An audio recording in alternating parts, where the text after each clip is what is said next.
Stones, piles, fistula, side effects operation లేకుండా శాశ్వత పరిష్కారం. Homeo care international. Welcome to Suman TV. నేను మీ నాగరాజ్ బైర్శెట్టిని. ఈరోజు ఈ ప్రోగ్రామ్ మనకు స్పాన్సర్ చేస్తుంది ఎకో తేజస్ విద్యుత్ వాహనాల సంస్థ.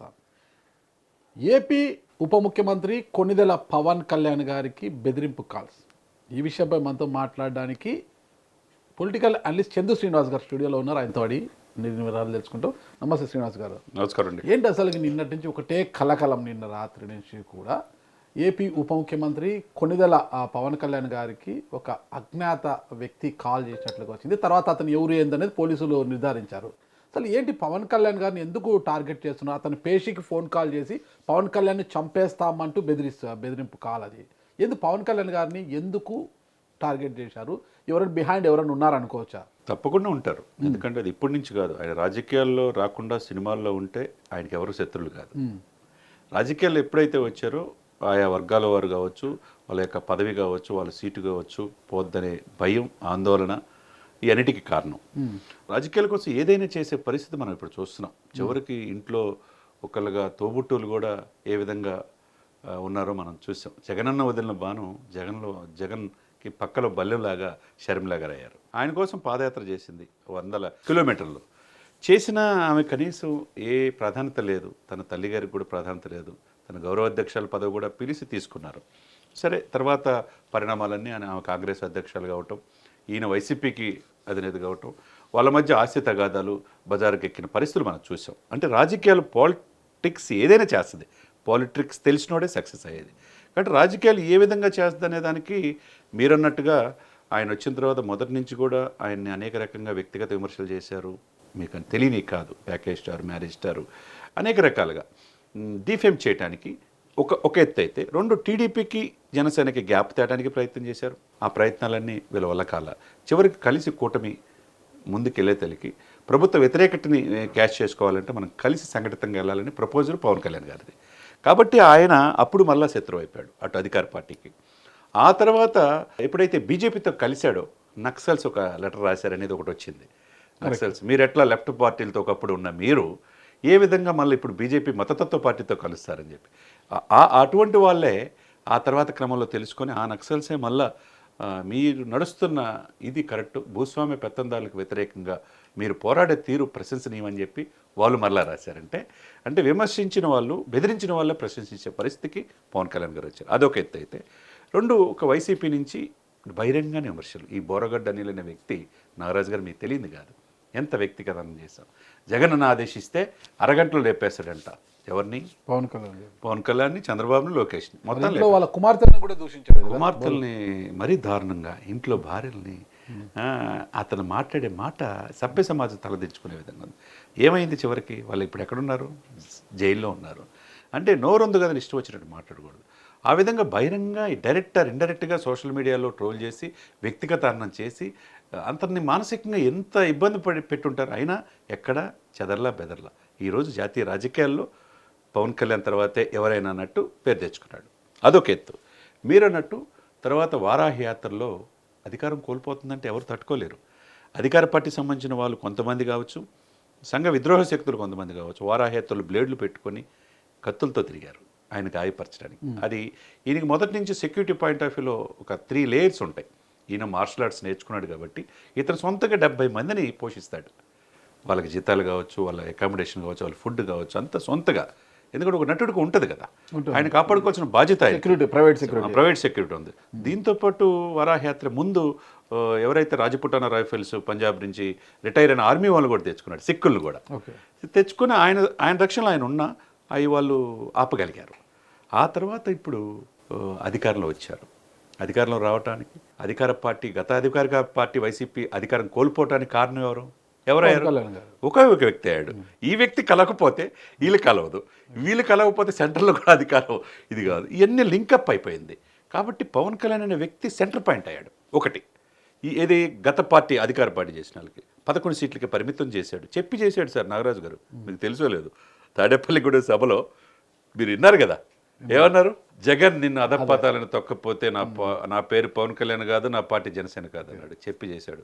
వారాహేతులు ఉభయ గోదావరి జిల్లాలకు 0కే పరిమితం చేస్తున్నాడు. 0కే పరిమితం 9 జిల్లాలు 0కి. అంటే తనని ఎక్కడ గెలవడు అన్నారు కదా, ఇలా విమర్శించారు కదా. 21 సీట్లకి 21 సీట్లు గెలిచి హ్యాపీగా అక్కడ డిప్యూటీ సీఎంకి వచ్చినాడు. 100% స్ట్రైక్ రేట్. ప్రధానమంత్రి మోదీ నా పక్కనుంది పవన్ కాదు తుఫాన్ అన్నాడంటే దేశ రాజకీయాల్లో ఎలా ఎదిగాడో మనం అర్థం చేసుకోవచ్చు. ఒకవైపు వాళ్ళకి కంటగింపుగా ఉంది, సరే మన అధికారాన్ని కోల్పోయేటట్టు చేశాడు కదండి. ఆయా వర్గాల వారు ఈయన్ని ఏం చేయాలనే ఇదిలో వాళ్ళు ఉంటారు, అధికారం కోల్పోయిన వాళ్ళు. సరే అధికార పార్టీలు ఈయన రేపటి రోజున ఏంటి ఎక్కడ ఈ అధికారానికి ఈ సీటుకి ముఖ్యమంత్రికి అడ్డొస్తారనేది కొంతమంది ఆలోచనలు కావచ్చు. వాట్ ఎవర్ యూ వాంట్, అన్ని రకాల ఈయనకి ప్రస్తుతం ముప్పు పొంచి ఉన్నది అనేది వాస్తవం, అన్ని రకాలుగా. అంతే కదండి, ఏమంటారు మన నాగరాజు గారు, మీరు చెప్పండి. పొంచి ఉంది అనుకోవచ్చు, కానీ ఇక్కడ కాల్ చేసింది భార్యను కూడా వదిలేసిన మద్యానికి బానిసైన వ్యక్తి అని, తిరువురికి చెందిన వ్యక్తి. అతను నెల్లూరులో కాపురం ఉంటుంటాడు, ఎక్కువ మద్యం తాగుతూ తిరుగుతుంటాడు అంటాడు. మరి అట్లాంటి సామాన్య వ్యక్తి వెనకల మీరు ఆరోపిస్తున్నట్టుగా ఒక పార్టీ ఉంటుందంటారా? డెఫినెట్గా ఉంటాయి సార్. ఇప్పుడు ఎవరైనా ఉంటారు, ఎందుకంటే నేను అన్నాను సంఘ విద్రోహ శక్తులని.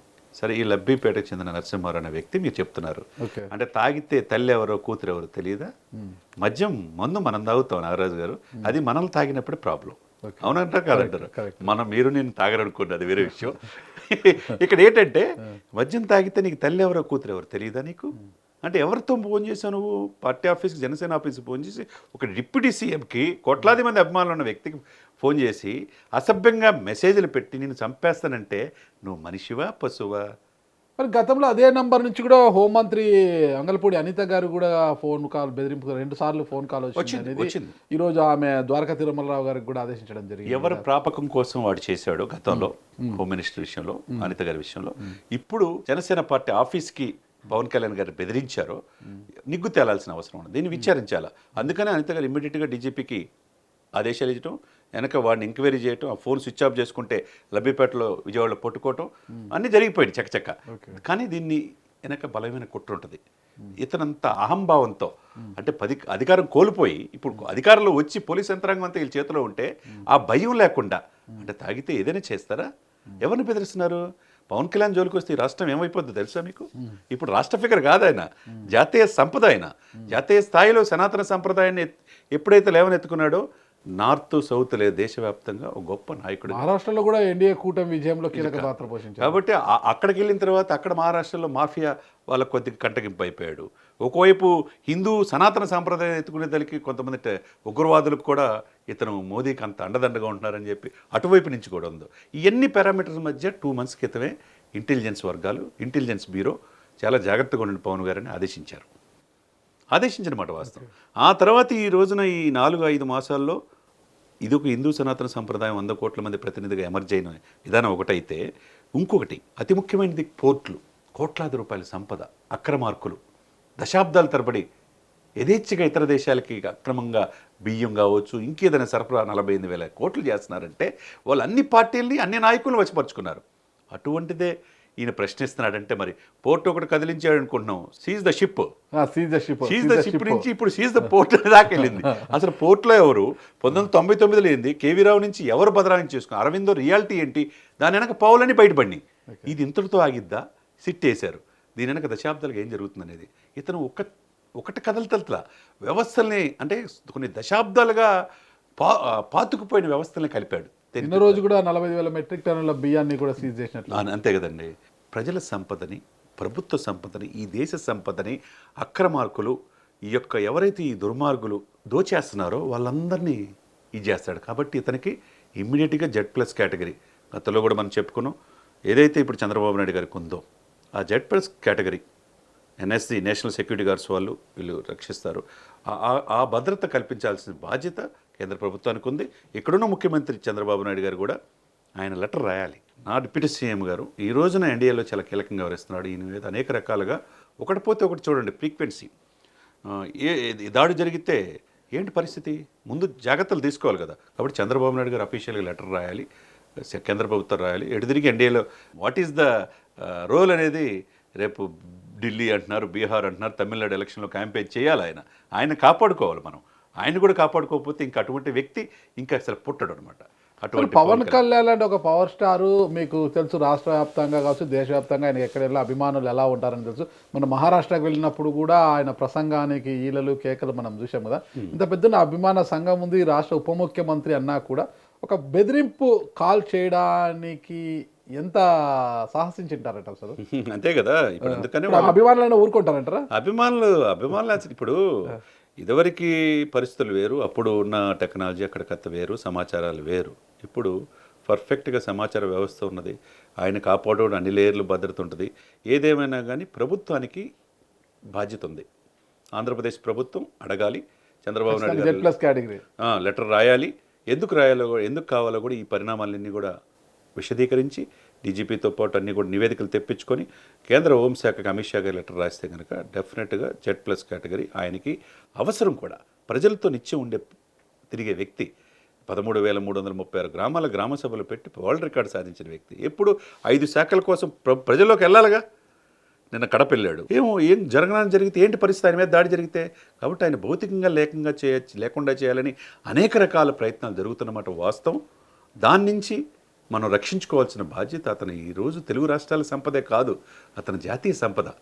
రేపు దేశ రాజకీయాలను శాసించే పరిస్థితుల్లో పవన్ కళ్యాణ్ గారు ఉన్నారు. ఆ వ్యక్తిని మనం కాపాడుకోవాలంటే ఇమ్మీడియట్గా ఆయనకి రక్షణ కావాలి. ఇటువంటి సంఘ విద్రోహ శక్తులు ఎవరైతే బెదిరిస్తున్నారో వాళ్ళ తాట తీసి మోకాల మీద నుంచోబెట్టి దాని వెనక ఎవరున్నారో కూడా తెలుసుకోవాల్సిన బాధ్యత ఈ ప్రభుత్వం మీద ఉంది. మరి చూద్దాం రాష్ట్ర ప్రభుత్వం ఏ విధంగా స్పందించి పవన్ కళ్యాణ్ ఒక డిప్యూటీ సీఎం ఉప ముఖ్యమంత్రి, గతంలో హోంమంత్రి నలుపుడి అనిత గారికి వచ్చిన ఫోన్ కాల్ నుంచే డిప్యూటీ సీఎం కూడా రావడము, దీనిపై ప్రభుత్వం ఎలా స్పందిస్తుంది, జెడ్ ప్లస్ కేటగిరీ భద్రత విషయంలో ఎలాంటి చర్యలు తీసుకోబోతుంది కూడా మనం చూద్దాం. థ్యాంక్ యూ శ్రీనివాస్ గారు, నమస్తే.